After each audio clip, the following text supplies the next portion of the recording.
Okay. So, uh, I'm going to discuss the topic on shear and moment in beams.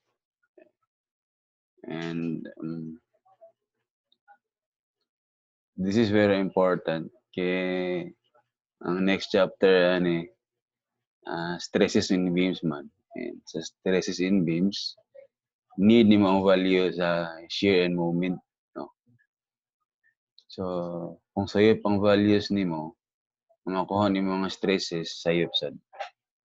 So, yung importante ang shear and moment na values. Okay, let us start. The term beam refers to a slender bar that carries transverse loading. So, pasabot sa transverse, perpendicular siya sa axis sa member. Amo na siya nga, mo nang kasagara pag beam, yun ta, dapat horizontal na siya because ang load is vertical. Transverse man. That is, the applied forces are perpendicular to the bar. Pero, ang vertical na mga bars or members, pwede gihap na to i-model as beam. For as long as ang load niya is transverse. Like kanang sa mga wind farm, na mga windmill, pwede na. Kung ato lang i-neglect ng weight, pwede na to siya i-model as beam. Kaya ang wind load, horizontal man. Tapos ang windmill, ang shaft na yan. Shaft. Remember yun, vertical man na siya. So, pwede na to siya i-model. Pero ang naanda na to, pag beam gani, part sa structure or sa building, horizontal siya. So the idea there is transverse unloading niya.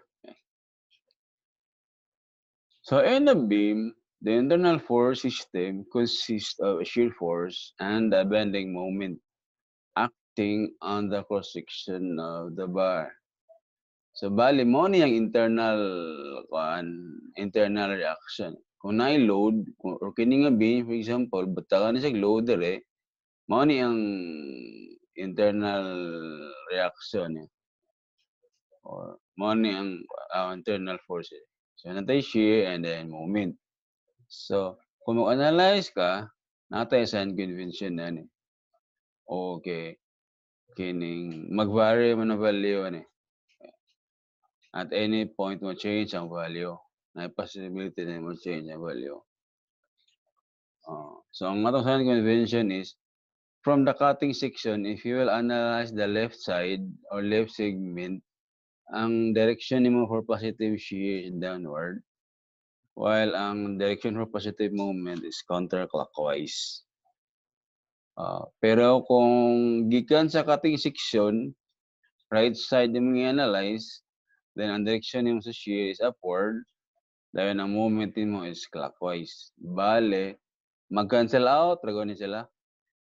Yung na ba? Kung same section lang, like section A, tapos right side may analyze, yung na yung direction.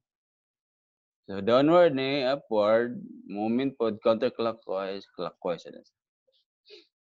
Mo gina itong sign convention para uniform ba. So this topic is concerned only with the variation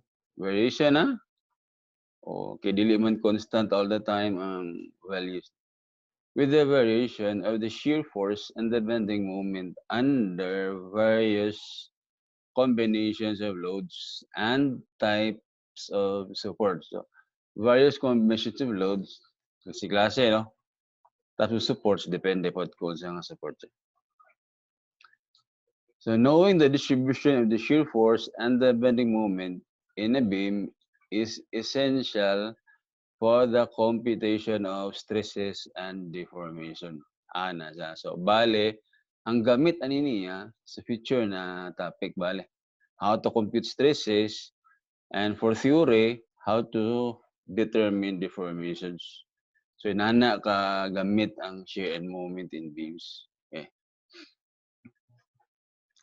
Okay.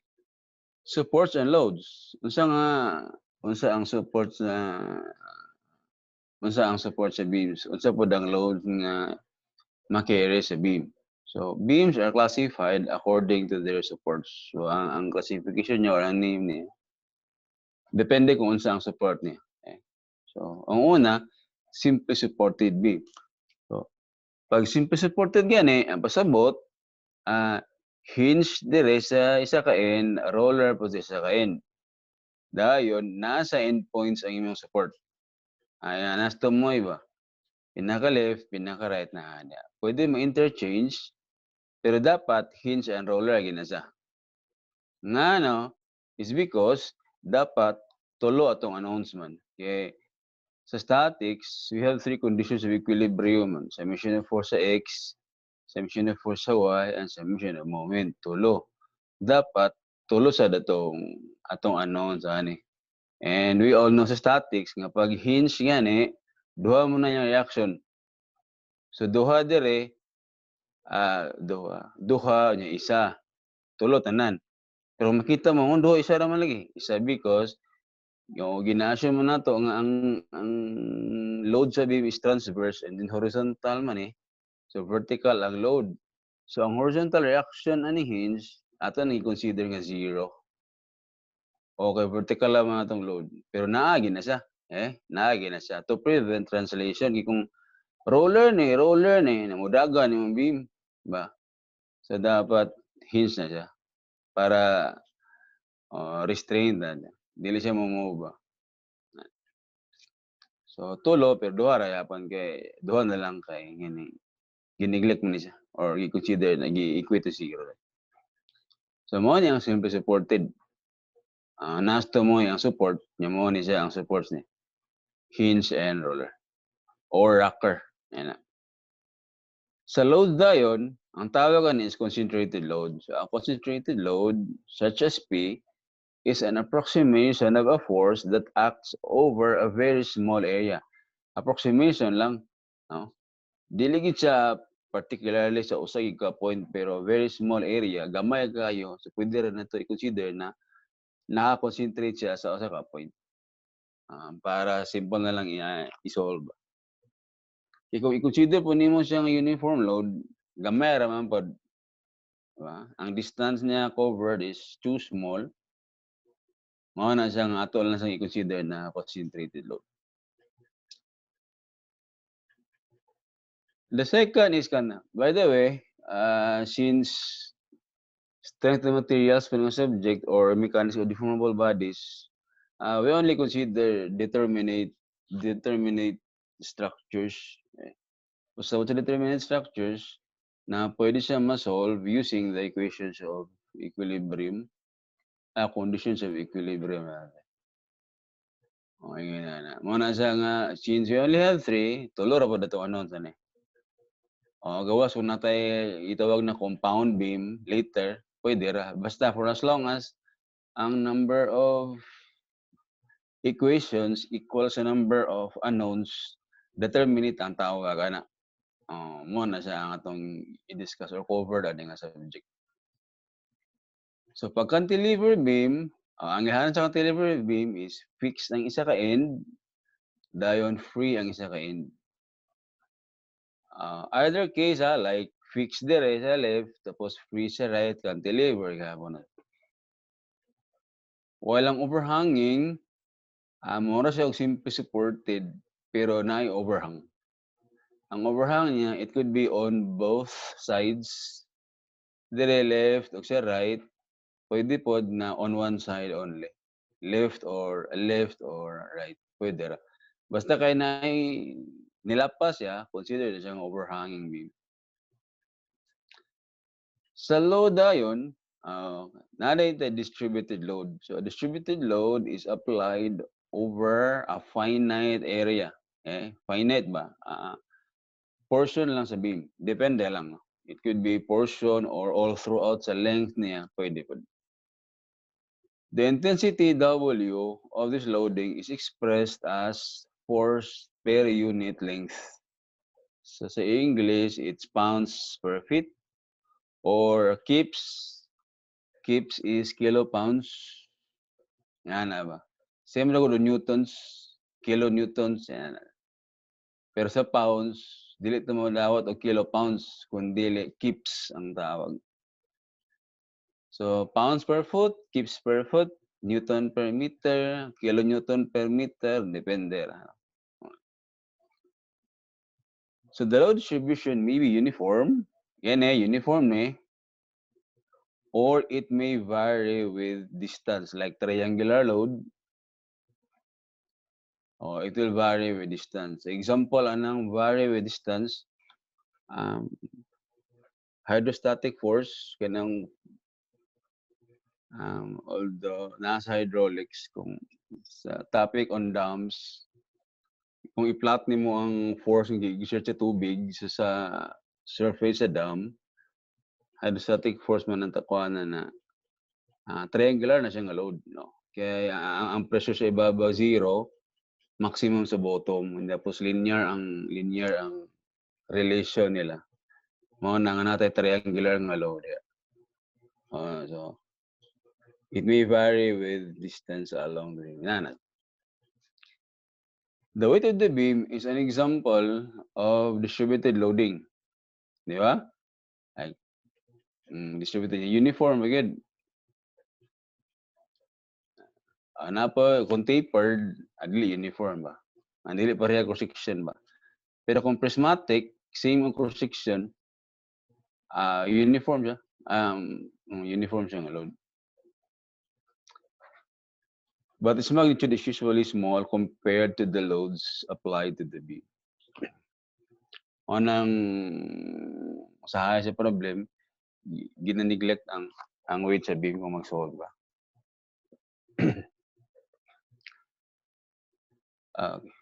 So, since na-discuss kanina nga ang value sa shear moment ma-vary siya at any point sa beam,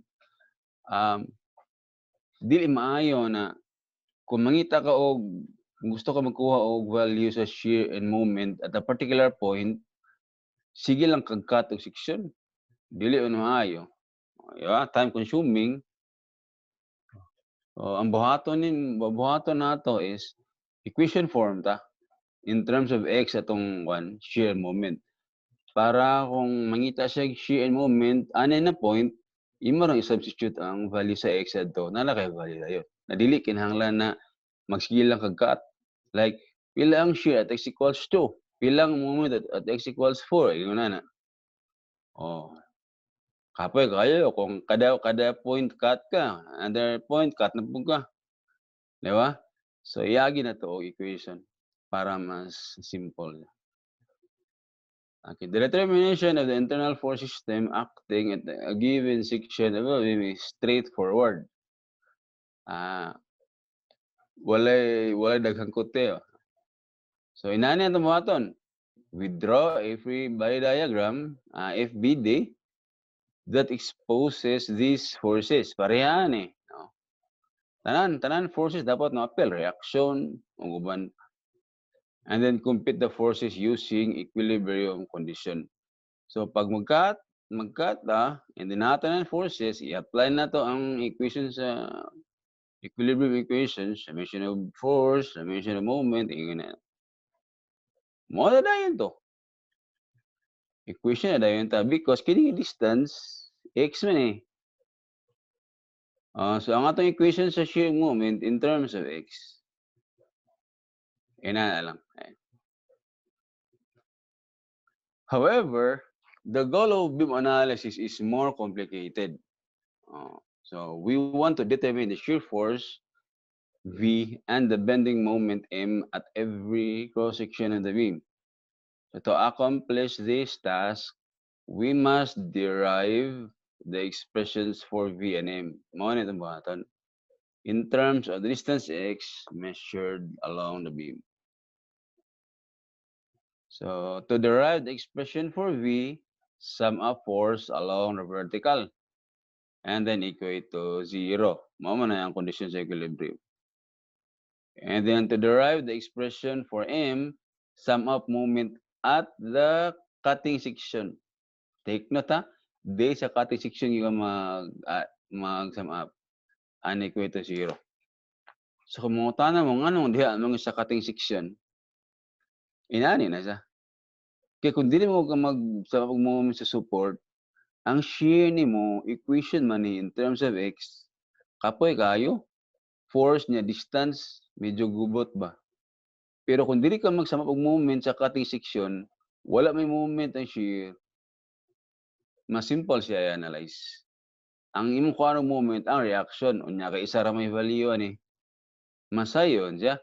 Kaysa dili ka mag-moment, na i-zero nimo ni, na naay moment ang v. Nya equation mo ni. Libog siya gamay. Mo nang nag-suggest ang author, appeal pa ko nag-suggest, dili ka sa cutting section mo. Sum up og moment. Yan na.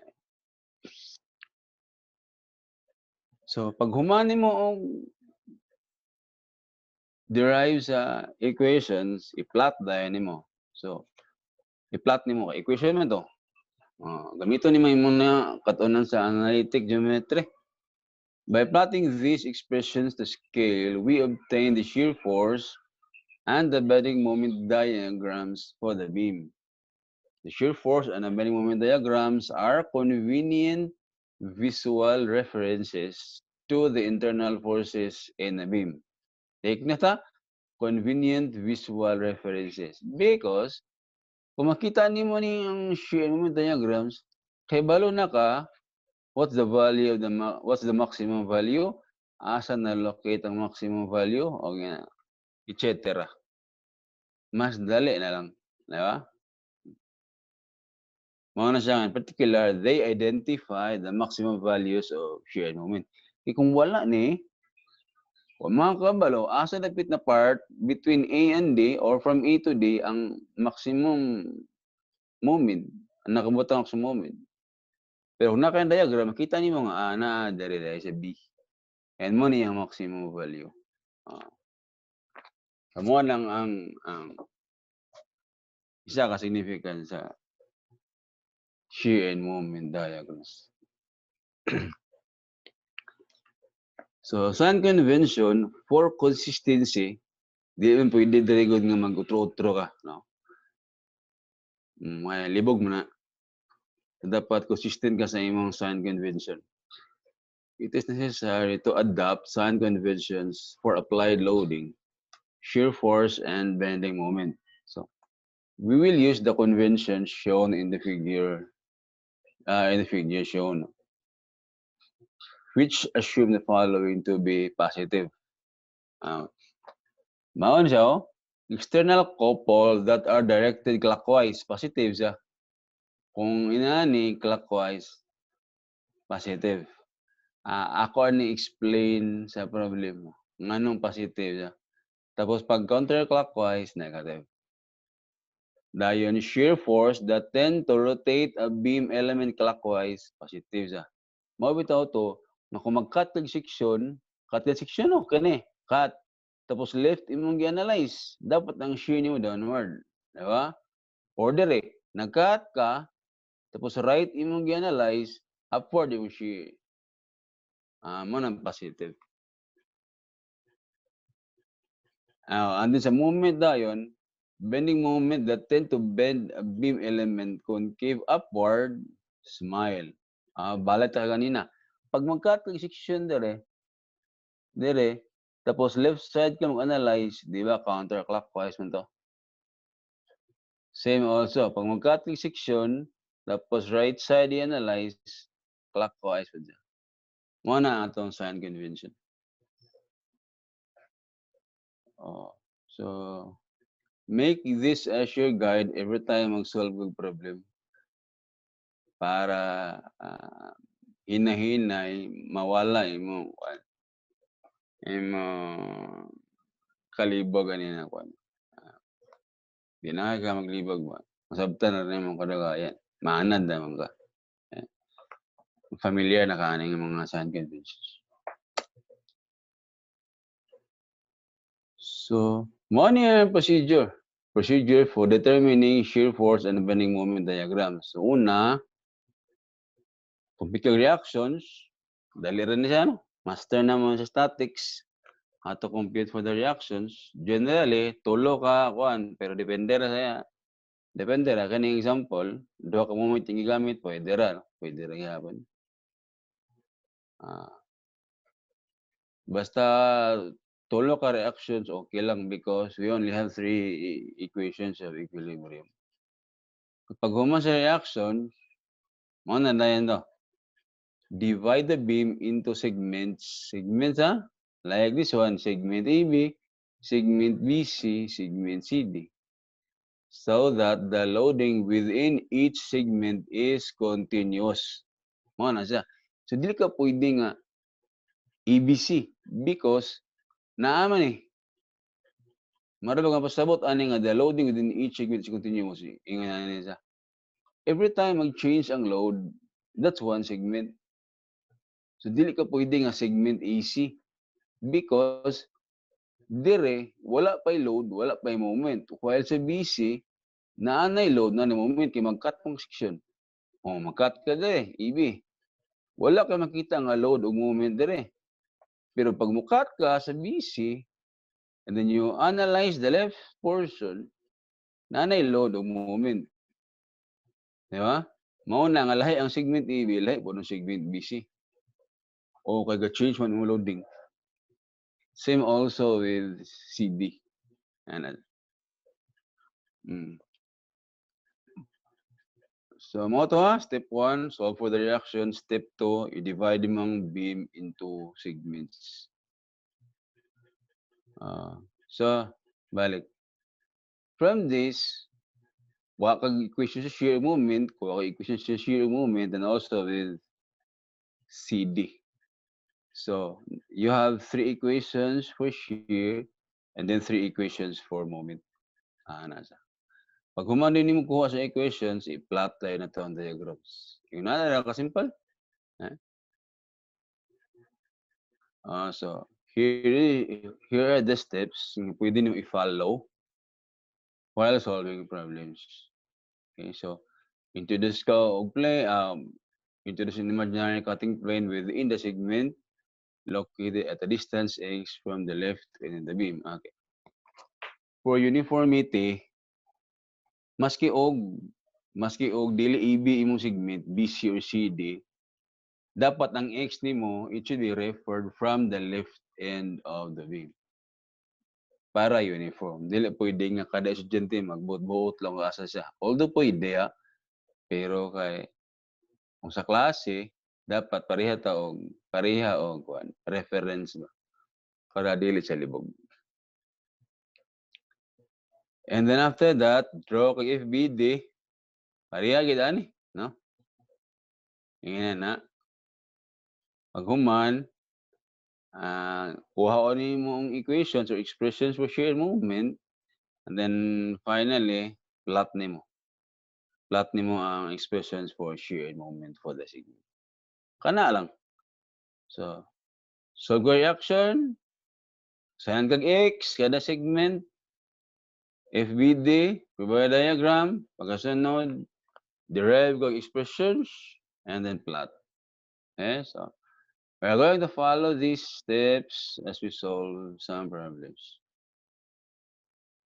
Number 1, the overhanging beam ABC in the figure carries a concentrated load and a uniformly distributed load. Derive the shear force and the bending moment equations. And then 2, you draw the shear force and the bending moment diagrams. Na raw? Neglect the weight of the beam. Okay, usually gamay man. So, ang una na to identify na to ang reactions. So,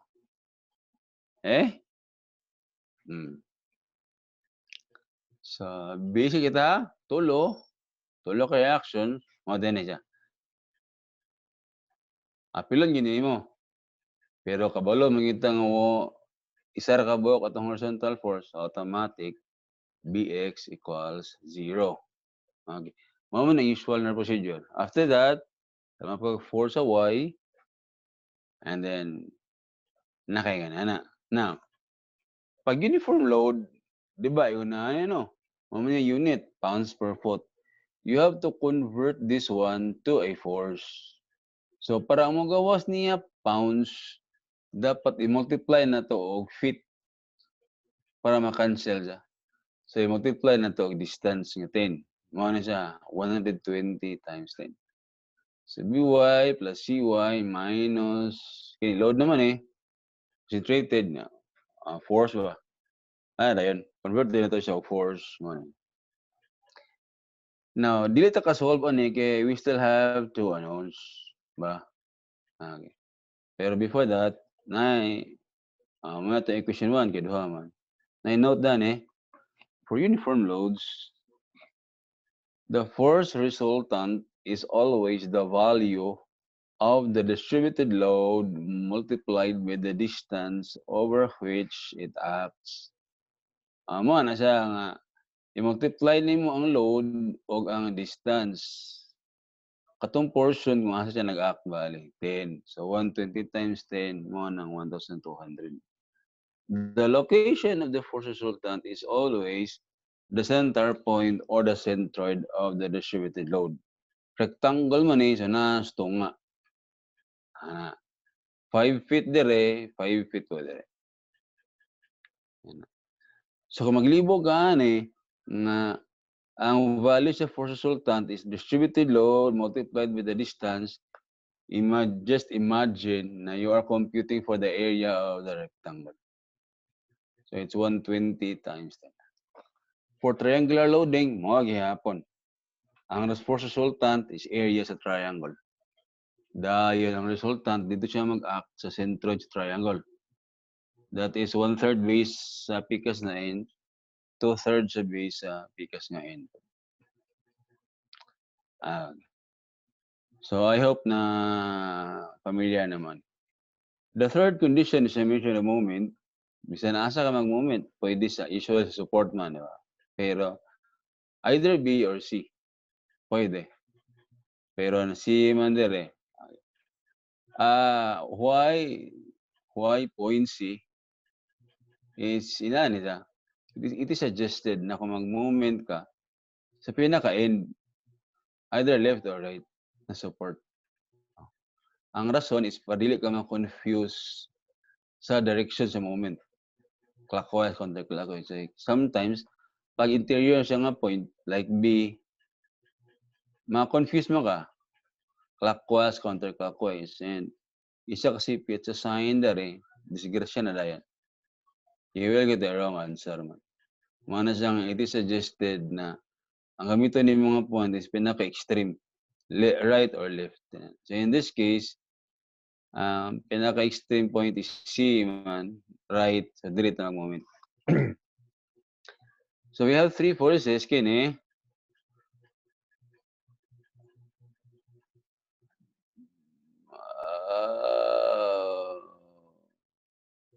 Part 2 ani. Sige. Sige. Part 1, part 2 ni. Kaya na-limit 140. So sa kung moment sa C, ato yung gamit ang resultant. 120 times 5, that's counterclockwise. Tapos ang BY is clockwise, negative. 200 is counterclockwise, positive. So it's simply force times distance.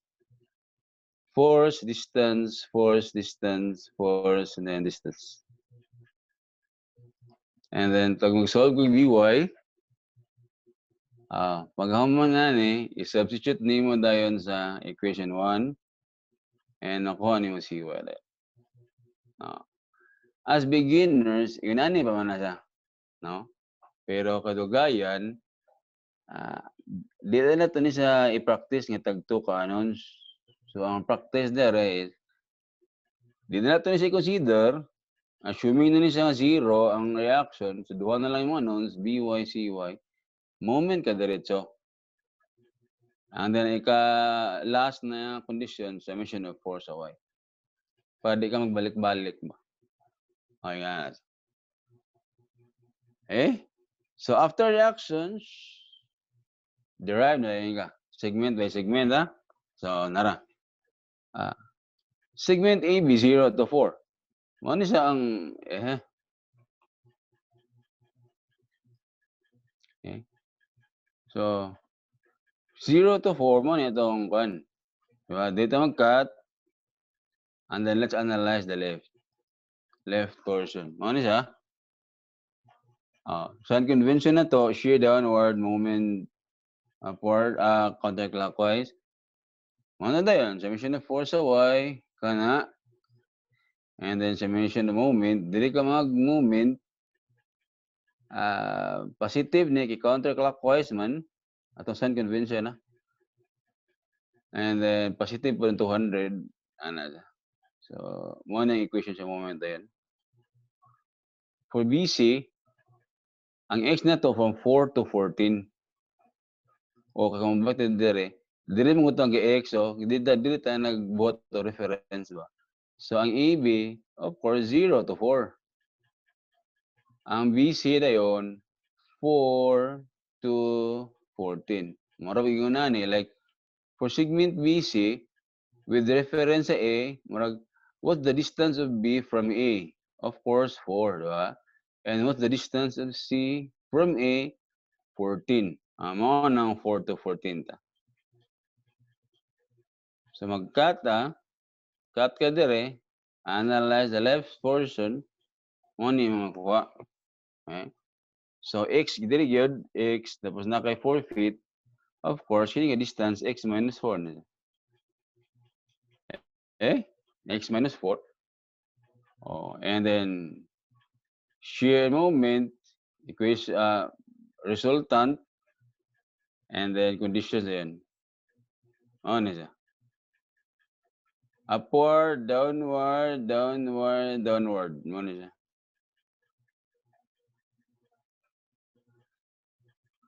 Kaya na, resultant niya, area, 120 times distance, x minus 4. Ano siya resultant?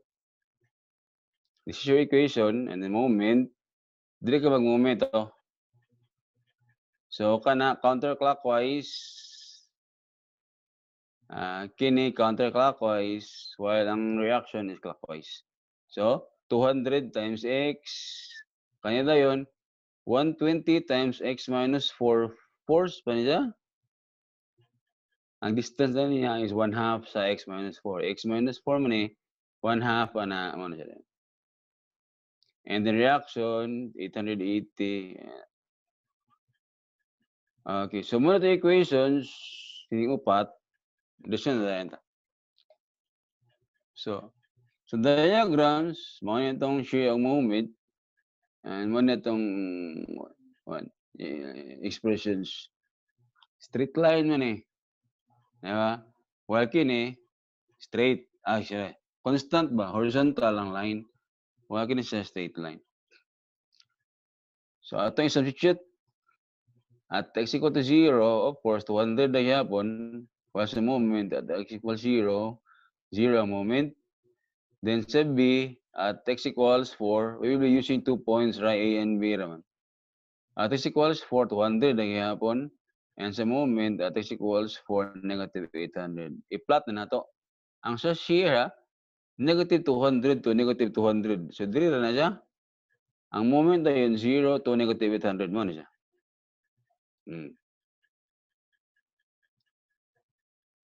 And then, BC, mo niyang equations niya, straight line, parabola din siya. Second degree man. Concave downward kay negative. So, poison ka. At B, x equal to 4, substitute, mo niyang shear, mo niyang moment. At C, x equals 14, substitute sa dia, mo niya.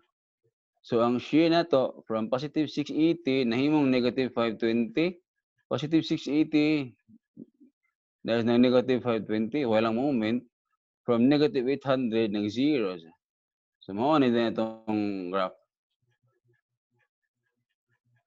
From negative 800, nag-0, pero parabola ni, open downward, na siya. Okay. So, karon, money ang zero shear. And ang zero shear ay, nadi ang maximum moment. Okay. Ma-prove nimo, like any equation sa moment ng second degree, kung ano yung derivative, ang highest point niya na-locate ani tungod niya. Pero para mas dali, anawa nato ni. Ang shear naman ni siya no, busy man. Kuwita to diha, dire, kuwita to 0, makuha na tong x diha, then ato ding substitute dire, makuha na tong moment, di ba? Substitute to diha, ang moment, i-plot na dire. Dayon mag-close ta, ato i-close kini, ana, concentrated load, then the reaction 880, and then kada yun, reaction. So, mo ni equation niya. Okay, that's for the first problem. I-continue rin natin kay cut off naman. Okay. Part 2.